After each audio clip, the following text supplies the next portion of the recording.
بروفيسور أحمد إسماعيل سمتر oo wali ku guda jira socdaalkiisii ku gaala bixinay gobolada Soomaaliland ayaa maanta lecture mawduuciisu ahaa jaamacadi maxay tahay iyo kaalinta aqoontu ka galayso horumarka nolosha aadamaha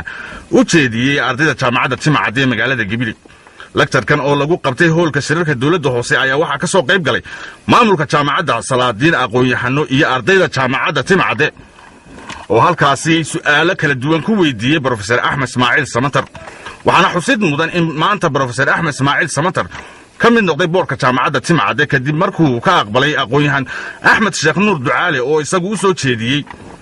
inuu ka mid noqdo boorka jaamacadda waa kan Professor Ahmed Ismaaciil Samatar oo la hadlaya ardaydii jaamacadda Timcadde يا وتخصص بدختار نقو أما نقو معاكم هاي إنجنير نقو أما ماثماتيشن نقو أما معاكم هاي بيزنس أدمنستريشن قال واي فربضنتها يا قوت عادي فرب جيولوجيست أبورها بعدها نقطة واي فربضنتها لكن ورن كذا سبلار ولا غفر يساس غفر لكن غفر ورن كذا من الجوري يدري إلا أنتوا صعوك واي تهروا برود واي بلارنتها يا تلوان ودي دي وحوي ولا كاس